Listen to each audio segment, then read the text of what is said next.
If you guys are looking to buy a stacked NBA 2K19 account with a high overall and maxed out badges, make sure you hit up my boy Sports TMB. The link to his Twitter will be in the description. Click it, make sure you tell him that Dat Boy sent you, and he'll hook you up with the account of your dreams. I finally made my post score. I was going to wait till I hit 95, but I'm only at 92, and yeah, so that's going to take forever. So I want to post. I made a post. I have some bronze badges. I don't have any badges maxed out. I don't have difficult shots at all. I don't have defensive badges. I don't have my shooting badges. Literally all I have is like bronze post spin, bronze drop stepper, maybe bronze hustle rebounder, stuff like that. All right, so we went to the twos and hit up 95 overall ATR Wade. His link will be in the description. Go sub to my boy ATR Wade. And I wanted to test this dude out on the twos, all right? Because obviously on the twos, you score, you get the ball back. And I could just keep posting up, keep running the pick and roll and all that. I'm going to tell y'all right now. This player, when he gets his badges, is going to be a beast. Some people were doubting the build. I mean, that's normal. Obviously, everyone has their opinion on builds. But this is a primary post scorer, secondary sharpshooter, center, 7'3" max wingspan.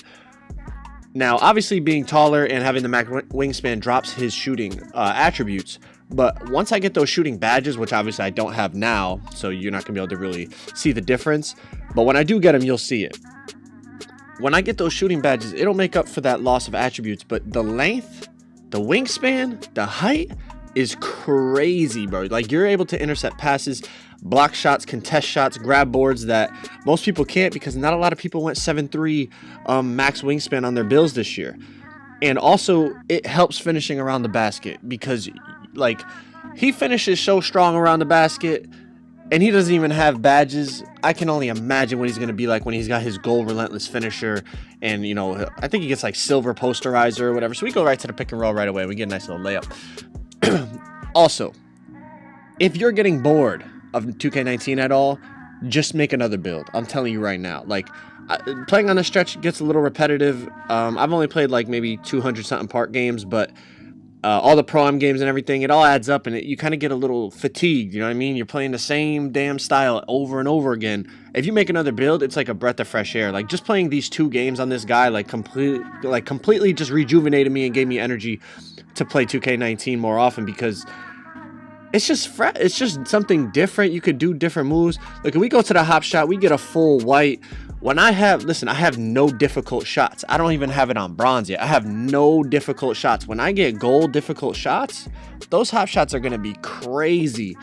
And I hear they count as mid-range shots this year, so having sharpshooting in my build is going to help even more. But we're going to go right back to the post. I feel like I'm back in my prime 2K17. Dat Boy in the building.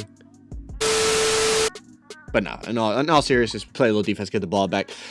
I'm having fun with the post game. There's new controls and stuff that I'm playing with, and obviously these are the only two games I've played on the park with this guy so far. Obviously, you can tell I barely played any games on him. He doesn't have any badges, but when I do start playing on him more often, there will be a lot more post-scorer gameplay, which a lot of you guys, I know you guys subbed to the channel because that was my first player and you guys enjoyed that. So there will be post gameplay, there will be stretch gameplay.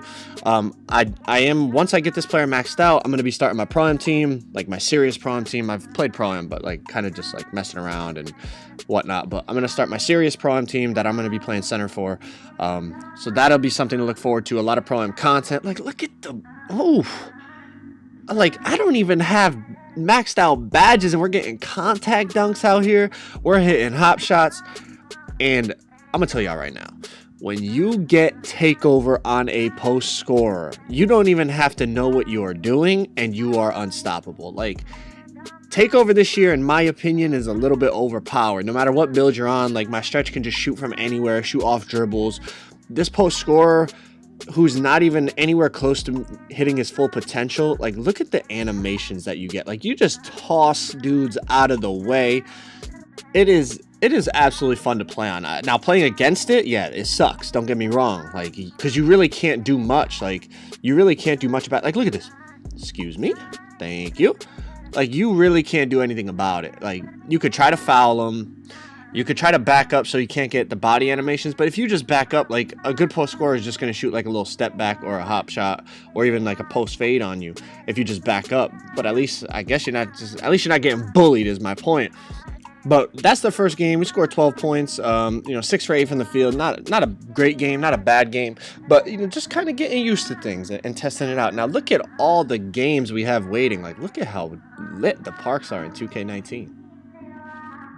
Come on, man. Can we fix it? We shouldn't have to be waiting for games, but eventually we finally get a game. I think it's just like there's not enough people in the parks, I think is what it comes down to. Maybe to control the lag issues and the lag out issues. I don't know. But hey, we get another game. So that's all I was looking for. I wanted to play 2 games just to kind of see what was good. You know what I mean? But obviously we're playing some top level competition here on the 2s court. And we're going to test out the post a little bit more. Now, something that I noticed with the post is without difficult shots, like I can't green hop shots and fades. But I know once I get that goal difficult shots, it's going to be OP. Like I've played with and against post scorers, and those hop shots, you guys remember me last year, right? I was hop shotting left, right, and center. Those hop shots this year are very, very effective as well. But you got to have difficult shots, otherwise it's just not going to happen. This dude is like drunk. Like, look at this, man. What are you reaching for? One thing I have really noticed about the post game this year that I haven't played that much, obviously, only these couple park games, but if they switch, right, and like the center picks up on the guard and the guard picks up on you, whether it's on the 2s, 3s, pro-am, whatever, this year for a guard to defend a center, like a post scoring center or power forward, whatever, that knows what he's doing, it's almost impossible. Like the strength of the back downs this year on the post score is crazy. Like you can absolutely bully people. Now, some people obviously will resort to spamming X, but I feel like if you change positions and you utilize the footwork in the post, like what ATR Wade did right there, like the little post step back and then just accelerate forward. Like if someone's spamming X, when you do that little step back, I feel like it's going to freeze their animation. Like their feet are going to be stuck because they're in a steal animation, and you could just run past them and dunk the ball. Like utilizing the post game, the new moves in the game, like the spin, I think it's called like a fake spin step back or whatever. I think I might do it in this game. Yeah, right here. That little spin step back, and then I go to the crossover, and then I spin. Like, you got footwork this year, man. If you are this guy's not impressed, but you got footwork this year. If you utilize that footwork, man, your post score is going to be unstoppable. Now, as I play on him more and more, I'll try to bring you guys some tips like I always do. Like, I made like my how to stretch big video, like how to dominate on a stretch big.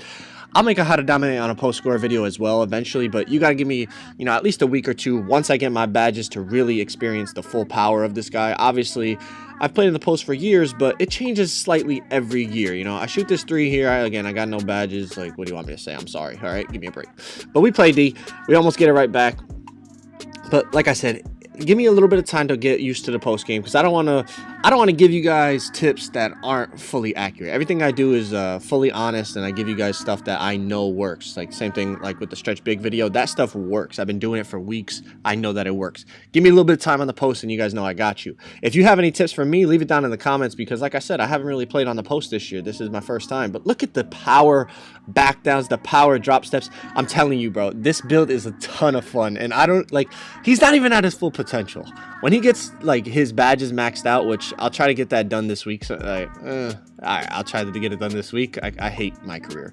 But again, we go to the hop shot.